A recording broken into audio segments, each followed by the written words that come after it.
মৃত্যুই কি সবকিছুর শেষ, নাকি এখান থেকেই শুরু হয় এক অকল্পনীয় ও লোমহর্ষক অধ্যায়? প্রিয় ভ্রাতা ও ভগিনীগণ, আজ আমরা গরুর পুরাণের এমন এক ধ্রুব সত্য উন্মোচন করব যা শুনলে আপনার হৃদকম্পন বৃদ্ধি পাবে। আমরা দেখি মৃত্যুর পর শ্মশানে দেহদাহ করে সবাই চলে যায়, কিন্তু আপনারা কি জানেন, সবাই চলে যাওয়ার ঠিক পরেই সেই নিস্তব্ধ শ্মশানে মৃত ব্যক্তির আত্মার সাথে এমন কিছু ঘটে যা জীবিত মানুষ কল্পনাও করতে পারে না।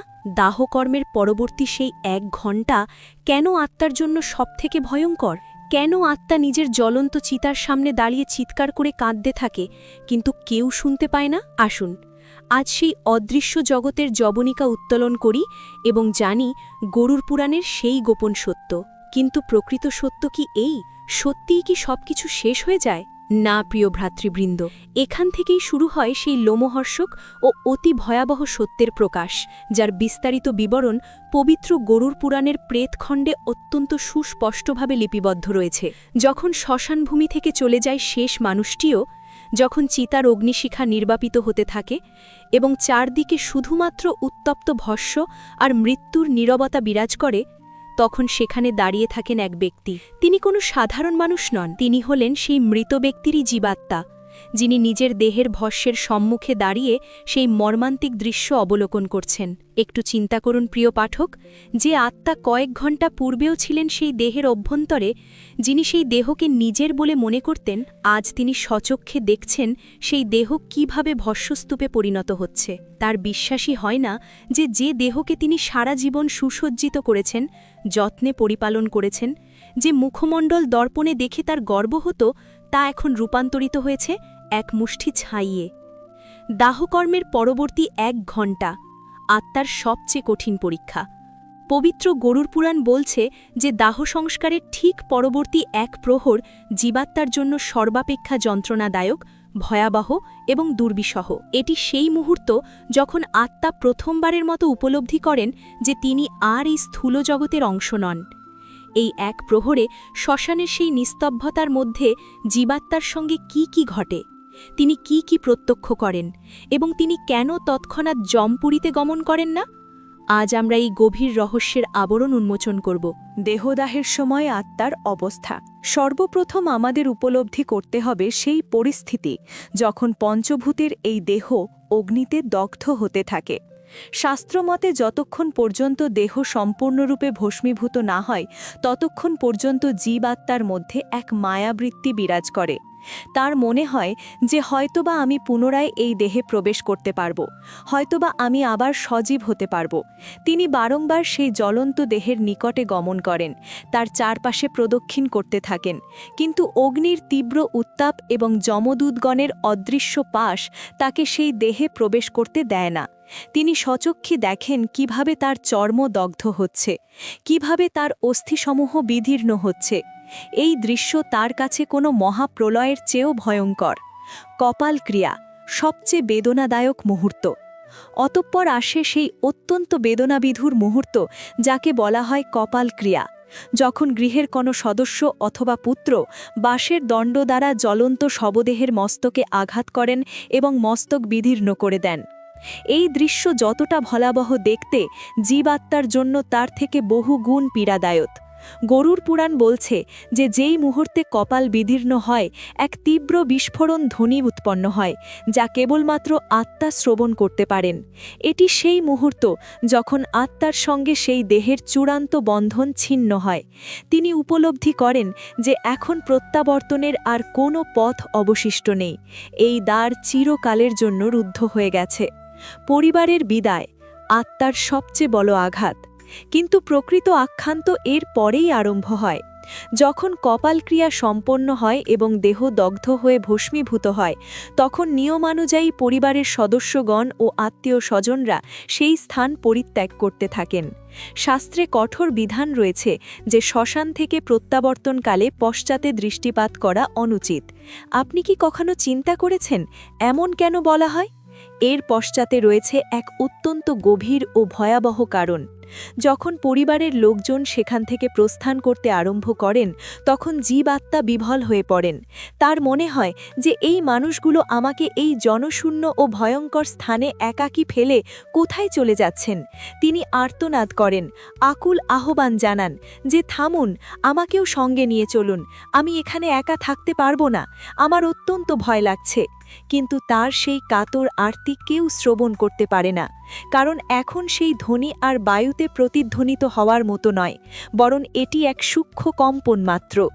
সেই জীবাত্মা ধাবিত হন, নিজের পুত্রকে ধরার প্রচেষ্টা করেন, নিজের পত্নী অথবা পতিকে আহ্বান করেন, তাদের বস্ত্র ধারণ করার চেষ্টা করেন, কিন্তু তার হস্ত তাদের দেহের ভেতর দিয়ে অতিক্রম করে যায়।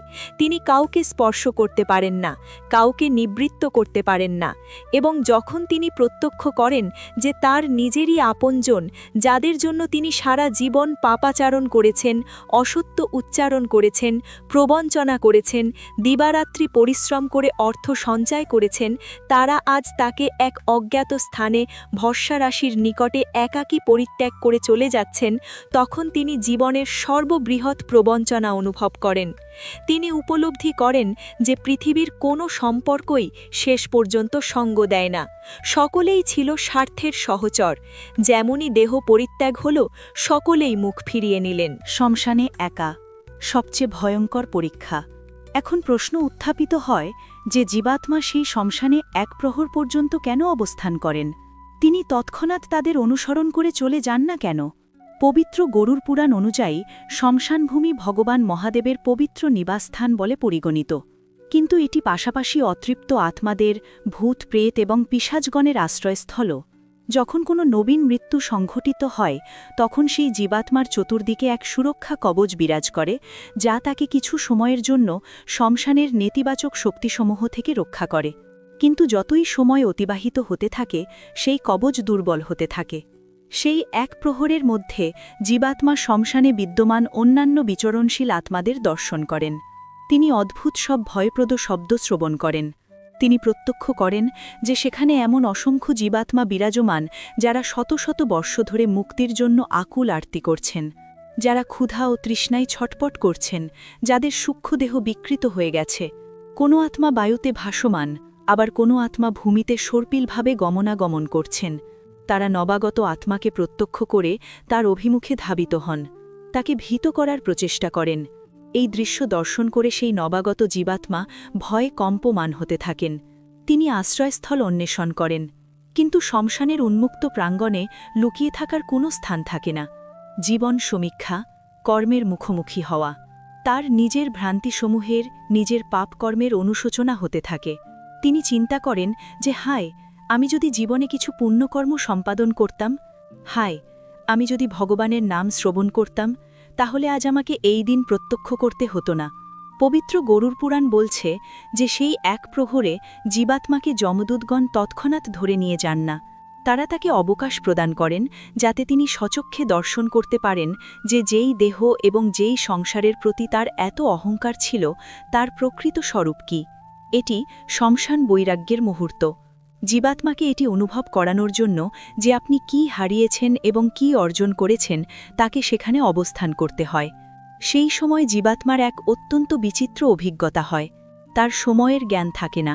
যা আমাদের জন্য এক প্রহর, তা সেই জীবাত্মার কাছে কয়েক দিবসের সমতুল্য প্রতিমান হয়।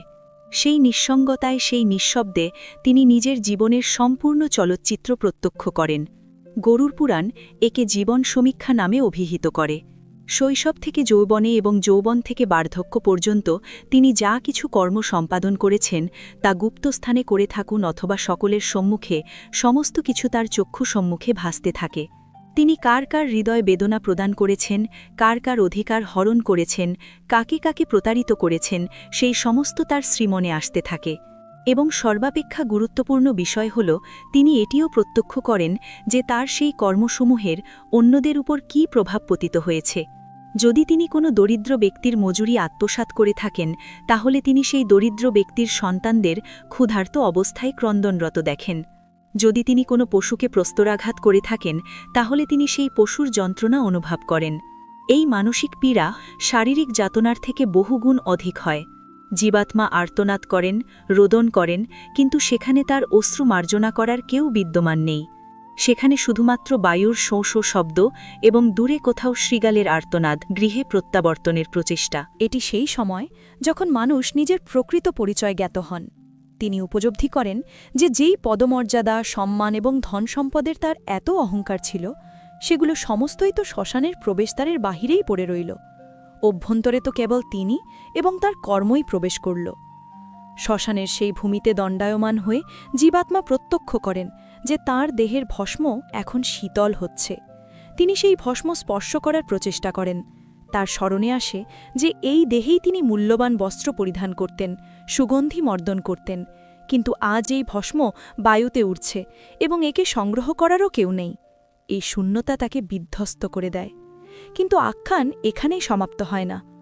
যখন সেই এক প্রহার অতিক্রান্ত হয় এবং পরিবারের সদস্যগণ গৃহের অভিমুখে যথেষ্ট দূরে চলে যান, তখন জীবাত্মার মায়া পুনরায় জাগ্রত হয়। তিনি ভীত হন, বিহব্বল হন এবং ধাবিত হয়ে তার পরিবারের অনুসরণ করেন। তিনি প্রত্যক্ষ করেন যে তার পুত্র এবং ভ্রাতা পরস্পর কথোপকথনে রত হয়ে চলেছেন। তিনি তাদের কথা শ্রবণ করার প্রচেষ্টা করেন। অনেক সময় এটি শ্রবণ করে তিনি আঘাতপ্রাপ্ত হন যে সেই মানুষগুলো তার বিয়োগের শোক পালন করার পরিবর্তে তার ব্যাংক হিসাব এবং সম্পত্তির বিষয়ে আলোচনা করছেন।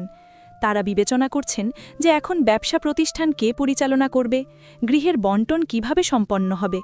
এটি শ্রবণ করে জীবাত্মার এমন মনে হয় যেন কেউ খঞ্জর আঘাত করেছেন।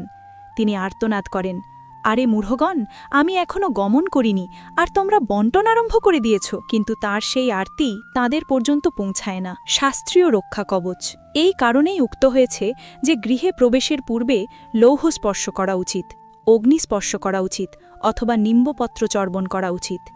এই সমস্ত এই জন্য সম্পাদিত হয় যাতে যদি সেই জীবাত্মা মায়াবশত আপনার অনুসরণে গৃহ পর্যন্ত আগমন করেন, তাহলে তিনি যেন গৃহের অভ্যন্তরে প্রবেশ করতে না পারেন। কারণ যদি মৃত্যুর সঙ্গে সঙ্গে জীবাত্মা গৃহে প্রবেশ করেন এবং তিনি মুক্তি না পান, তাহলে তিনি গৃহে প্রেত হয়ে অবস্থান করতে আরম্ভ করেন। আত্মার অসহায়ত্ব পবিত্র গরুর পুরাণে লিপিবদ্ধ রয়েছে যে জীবাত্মার তৃষ্ণা উপস্থিত হয়, অত্যন্ত তীব্র পিপাসা। দাহ সংস্কারের উত্তাপে তার সূক্ষ্ম শরীর দাহ্য হতে থাকে। তিনি জল আকাঙ্ক্ষা করেন। তিনি নিজের গৃহের কলসিসমূহের নিকট গমন করেন। তিনি নিজের আত্মীয় স্বজনদের নিকট গমন করেন যারা জল পান করছেন, কিন্তু তিনি জল পান করতে পারেন না। তার কণ্ঠনালী, যাকে গরুর পুরাণে সূচিমুখের ন্যায় বলা হয়েছে, এত সংকীর্ণ হয়ে যায় যে তিনি জলের এক বিন্দুও গলদ্ধকরণ করতে পারেন না। এটি সেই মায়ার শাস্তি যা তিনি সারা জীবন পোষণ করেছিলেন। তার ক্ষুধা উপস্থিত হয়। তিনি নিজের গৃহের রান্নাঘরে গমন করেন যেখানে তার প্রিয় খাদ্য প্রস্তুত হতো, কিন্তু তিনি তা আহার করতে পারেন না। তিনি কেবলমাত্র তার সুগন্ধ আঘ্রাণ করতে পারেন।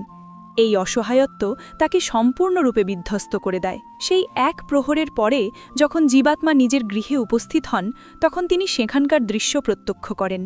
তিনি দেখেন যে মানুষজন তার আলোকচিত্রে মাল্যদান করছেন।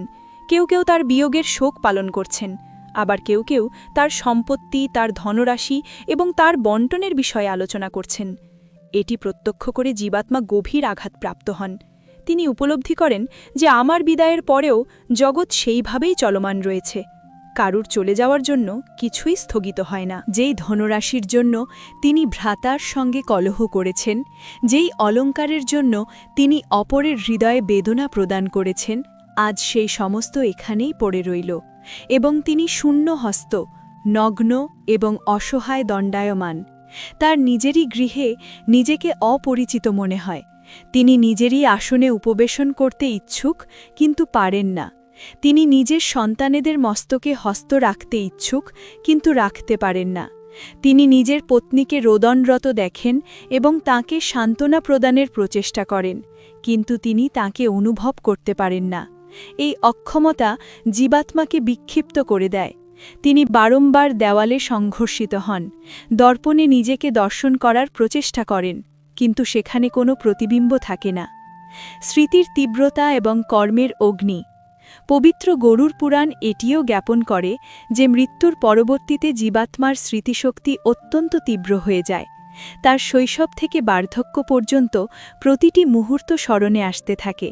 তিনি কখন কার সঙ্গে অসত্য উচ্চারণ করেছেন, কখন কোনো দরিদ্রকে কষ্ট প্রদান করেছেন, কখন কোনো প্রাণীকে হনন করেছেন, তাকে সমস্ত কিছু এক চলচ্চিত্রের ন্যায় প্রদর্শিত হতে থাকে। সেই সময় তার যেই অনুশোচনা উৎপন্ন হয়, তার অগ্নি চিতার অগ্নির থেকেও অধিক তীব্র হয়। তিনি আর্তনাদ করেন যে আমাকে আরও একটি সুযোগ প্রদান করুন, আমাকে প্রত্যাবর্তিত করুন, আমি সমস্ত সংশোধন করে দেব, আমি দান ধর্ম করব, আমি পূজাপাঠ করব, কিন্তু তালচক্র বিপরীত দিকে আবর্তিত হয় না। যমদূতগণের প্রকৃত রূপ। সেই সময় জীবাত্মা যমদূতগণের প্রকৃত রূপ দর্শন করেন। যেই যমদূতগণ পূর্বে তাকে কেবলমাত্র ছায়ার ন্যায় প্রতীয়মান হচ্ছিল, এখন তারা স্পষ্ট হতে থাকেন। পাপী আত্মার জন্য তাদের রূপ অত্যন্ত ভয়াবহ। তাদের নয়ন রক্তবর্ণ অঙ্গারের সদৃশ, কেশসমূহ এলোমেলো, দন্তসমূহ বহিস্থিত এবং হস্তে কৃষ্ণবর্ণ রজ্জু বিদ্যমান। তারা পরস্পরের মধ্যে কথোপকথন করেন যে এই পাপীকে কোন নরকে গমনাগমন করাতে হবে। তাদের কথা শ্রবণ করে জীবাত্মা কম্পিত হতে থাকেন। কিন্তু যিনি পুণ্যবান আত্মা, যিনি সারা জীবন ধর্মাচরণ করেছেন, তাকে সেই যমদূতগণ সৌম্য এবং শান্ত প্রতীয়মান হন। তারা তার সঙ্গে সম্মানের সাথে কথোপকথন করেন এবং তাকে সান্ত্বনা প্রদান করেন। এই সমস্ত আমাদের কর্মেরই প্রতিফলন। যেমন আমরা আচরণ করি, তেমনই আমরা শেষে প্রত্যক্ষ করি। ভিডিওর পরবর্তী এবং সবথেকে গুরুত্বপূর্ণ অংশে যাবার আগে আপনাদের কাছে আমার একটি বিশেষ অনুরোধ। আপনারা যারা এখনও পর্যন্ত ভিডিওটি দেখছেন, তারা দয়া করে ভিডিওটিতে একটি লাইক দিয়ে আমাদের চ্যানেলটি সাবস্ক্রাইব করে নিন। এটি করতে আপনাদের মাত্র 1 সেকেন্ড সময় লাগবে, কিন্তু এটি আমাদের নতুন ভিডিও তৈরির জন্য অনেক বড় অনুপ্রেরণা যোগায়। জীবনের প্রকৃত শিক্ষা।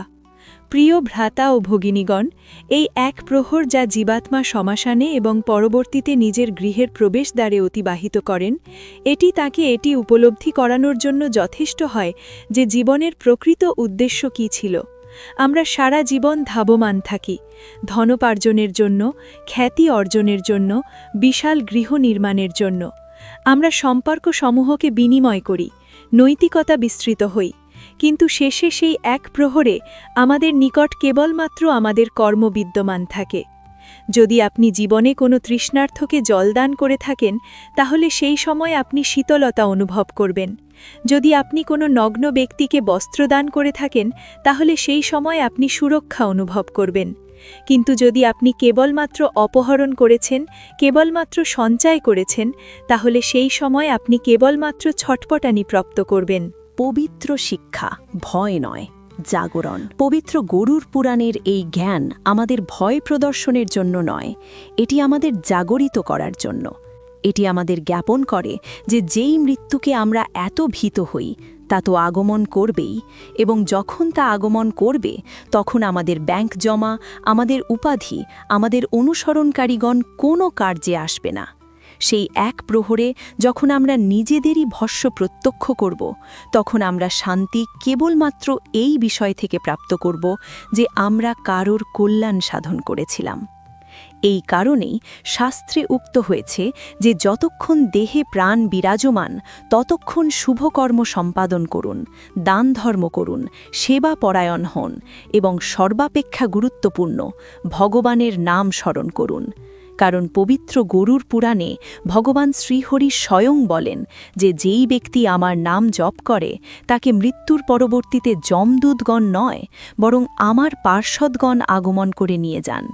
তাকে শ্মশানের সেই ভয়াবহ উত্তাপ এবং নিঃসঙ্গতার সম্মুখীন হতে হয় না, বরং তাকে এক দিব্য বিমানে উপবেশিত করিয়ে সরাসরি বৈকুণ্ঠে গমনাগমন করানো হয়। অতিরিক্ত অভিজ্ঞতাসমূহ। শ্মশানে সেই এক প্রহরের মধ্যে জীবাত্মার আরও অসংখ্য বিচিত্র অভিজ্ঞতা ঘটে।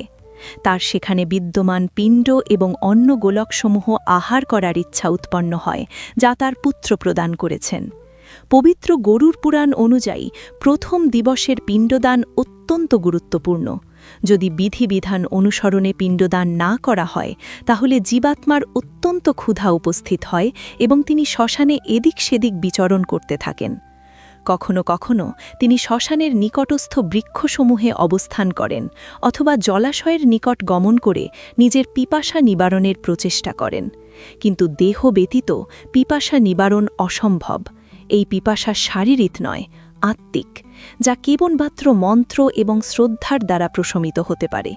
যারা শ্রাদ্ধ এবং পিণ্ডদানকে নিরর্থক মনে করেন তাদের এটি উপলব্ধি করা উচিত যে এই আহার্য দেহের জন্য নয়, বরং সেই যাত্রার জন্য যার উদ্দেশ্যে জীবাত্মা প্রস্থান করেছেন। এই আহার্য ব্যতীত জীবাত্মা দুর্বল হয়ে যান এবং প্রেতজনিতে গমনের বিপদ বৃদ্ধি পায়। পূর্বপুরুষদের সঙ্গে মিলন আরও একটি বিষয় যা পবিত্র গরুর পুরাণ জ্ঞাপন করে তা হল সেই সময় জীবাত্মা নিজের পূর্বপুরুষদেরও দর্শন করতে পারেন। যদি তার কর্ম সৎ হয়ে থাকে তাহলে তার পিতামহ, প্রপিতামহ যারা পিতৃলোকে বিরাজমান তারা তাকে গ্রহণ করার জন্য অথবা তাকে সান্ত্বনা প্রদানের জন্য সেখানে সূক্ষ্মরূপে আগমন করতে পারেন। তারা তাকে বলেন যে ভয় পাবেন না, আমরা আপনার সঙ্গে বিদ্যমান। এই মিলন জীবাত্মাকে অত্যন্ত শান্তি প্রদান করে।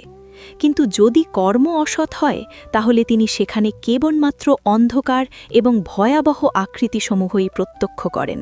তিনি সাহায্যের জন্য আহ্বান করেন, কিন্তু কেউ আগমন করে না। এই নিঃসঙ্গতাই নরকের প্রথম সোপান। পঞ্চভূতের বিচ্ছেদ আমাদের এটি উপলব্ধি করতে হবে যে আমাদের দেহ পঞ্চ মহাভূত দ্বারা নির্মিত: পৃথিবী, জল, অগ্নি, বায়ু এবং আকাশ। যখন দেহদগ্ধ হয় তখন এই তত্ত্বসমূহ পুনরায় প্রকৃতিতে বিলীন হয়ে যায়। কিন্তু জীবাত্মা, যিনি এই তত্ত্বসমূহের ঊর্ধ্বে, তিনি সেখানেই বিরাজমান থাকেন। তার সূক্ষ্ম শরীর, যাকে আমরা যাতনা শরীরও বলি, তা অবশিষ্ট থাকে। এই শরীরের মাধ্যমেই তিনি সুখ এবং দুঃখ অনুভব করেন। চিতার অগ্নি তাকে দাহ্য করতে পারে না, কিন্তু তার কর্মের অগ্নি তাকে অন্তর পর্যন্ত দগ্ধ করে দেয়। আধুনিক দৃষ্টিভঙ্গি এবং শাস্ত্রীয় জ্ঞান আজ এত দ্রুতগামী জীবনে আমরা এই বিষয়সমূহকে কুসংস্কার মনে করে প্রত্যাখ্যান করি। আমরা চিন্তা করি যে মরণের পরে কি প্রত্যক্ষ করেছে, কি ঘটে।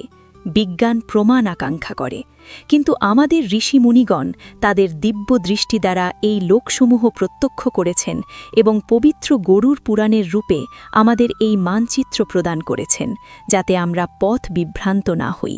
এটি এক পথ প্রদর্শক গ্রন্থ, এক নির্দেশিকা যা আমাদের জ্ঞাপন করে যে এই জীবনের পরবর্তী যাত্রা কিভাবে সম্পাদন করতে হবে। যদি আমরা একে অবহেলা করি তাহলে ক্ষতি আমাদেরই। যেমন কোনো অজ্ঞাত দেশে গমনের পূর্বে আমরা সেখানকার মানচিত্র এবং নিয়মসমূহ জ্ঞাত হই, তেমনি মৃত্যুর পরবর্তী জগৎকে উপলব্ধি করাও অপরিহার্য।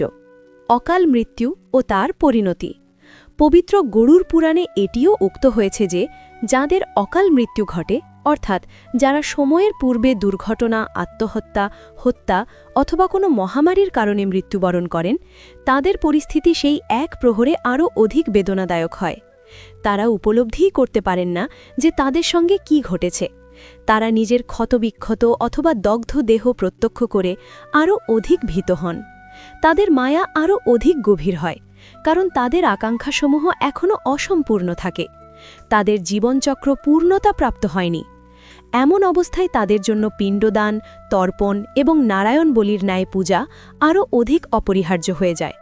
যদি আপনার পরিবারে অথবা পরিচিতদের মধ্যে কারোর এরূপ মৃত্যু ঘটে থাকে, তাহলে তাদের নামে বিশেষ পূজা অথবা দান অবশ্যই করা উচিত, যাতে সেই এক প্রহরের ছটফটানি থেকে তারা কিছুটা স্বস্তি প্রাপ্ত করতে পারেন এবং তারা প্রেতজনিতে বিচরণ না করেন।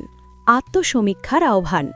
প্রিয় ভ্রাতা ও ভগিনীগণ, আজ রাত্রিতে যখন আপনি শয়নে গমন করবেন তখন একবার অবশ্যই চিন্তা করবেন যে যদি আগামীকাল আমার নয়ন উন্মোচিত না হয় এবং আমি সেই শ্মশানে নিজের ভস্যের নিকট দণ্ডায়মান থাকি, তাহলে আমার নিকট সন্তুষ্ট হবার মতো কি বিদ্যমান থাকবে? আমার নিকট কি এমন কোনো কর্ম আছে যা প্রত্যক্ষ করে আমি বলতে পারি যে হ্যাঁ, আমার জীবন সফল ছিল? যদি উত্তর নঙ্গর্থক হয় তাহলে এখনও বিলম্ব ঘটেনি। শ্বাস-প্রশ্বাস চলমান অর্থ সুযোগ অবশিষ্ট রয়েছে।